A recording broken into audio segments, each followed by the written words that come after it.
We've probably all heard of the term wellness at some point in our lives.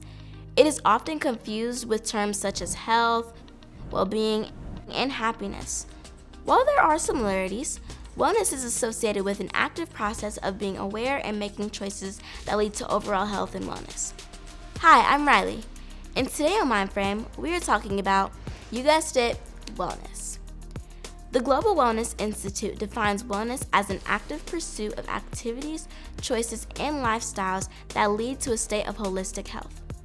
Holistic health is an approach to wellness that addresses the physical, mental, emotional, social, and spiritual parts of health. And no, spiritual health doesn't mean religion.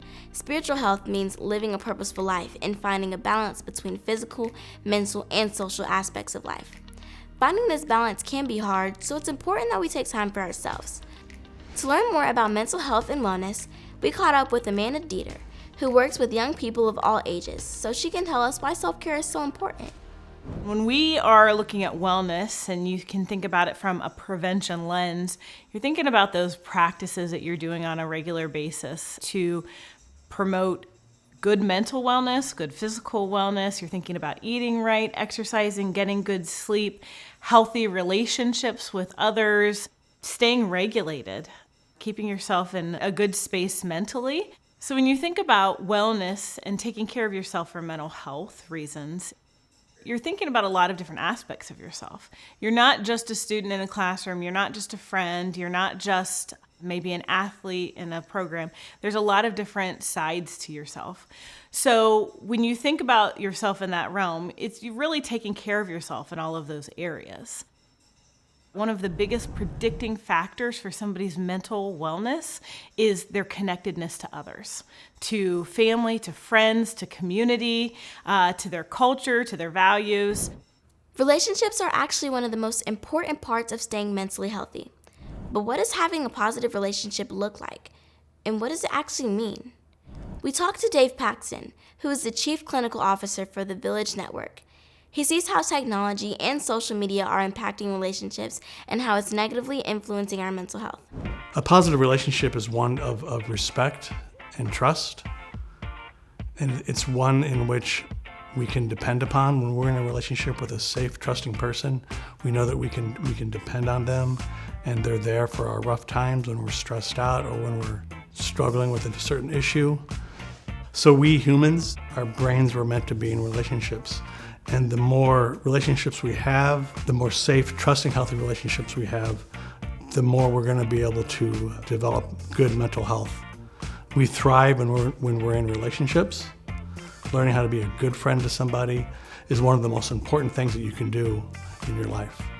So being a good friend is somebody who is consistent, and they're always there when you turn around to ask for help. You want your friends to know that they can trust you and that they can rely upon you. Everybody goes through hard times in their life, but those who have friendships get through those hard times and become stronger and become more resilient. Dave is right. Human connections really can make a difference in our mental health. I love technology as much as anybody else, but sometimes we have to put our phones down and talk to people in real life. And Dave has some tips for us to do just that, and they're simple and easy to do. What's important to understand is not to use screen time, to use technology to self-regulate. Our brains can't stay focused 24/7. Our brains need to take breaks.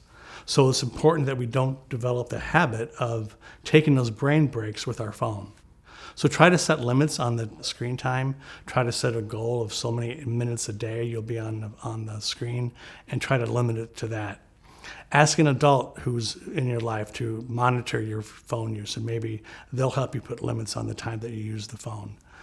Don't use the phone perhaps at dinner time when you're with the family. Don't use the phone when you're in the classroom. Try to set a structure around the use of your technology. That's good advice. Sometimes we just need to unplug and spend time with our family and friends.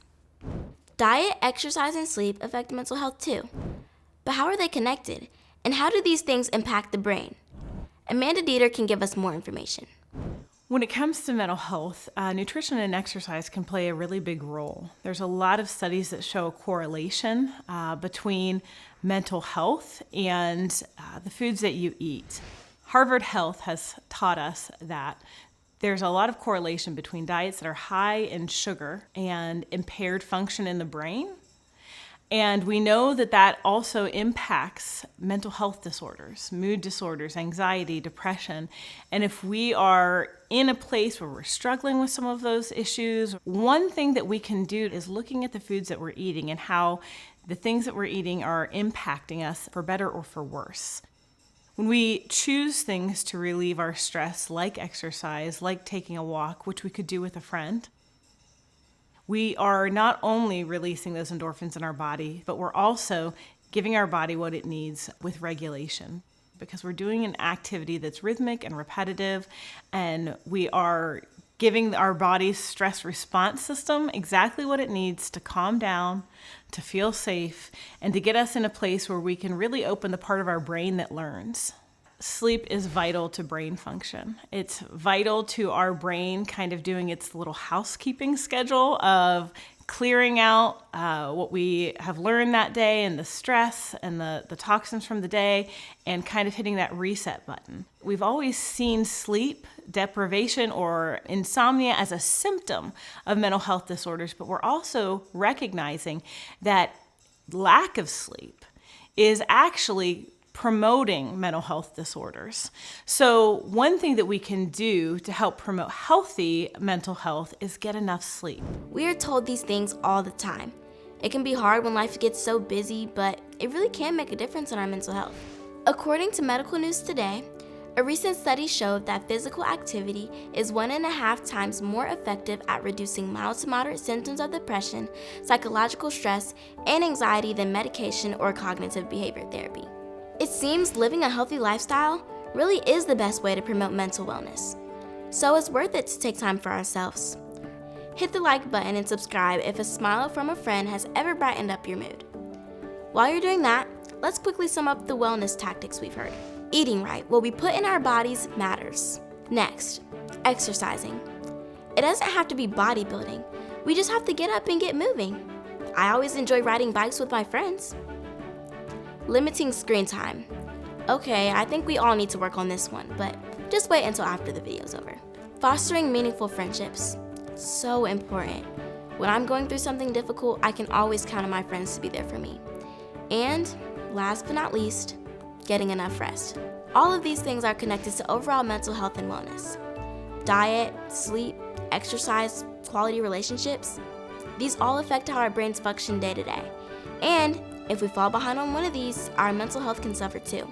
So it's important that we do our best to take care of ourselves physically, mentally, and socially. Until next time, be well, and let's take care of each other.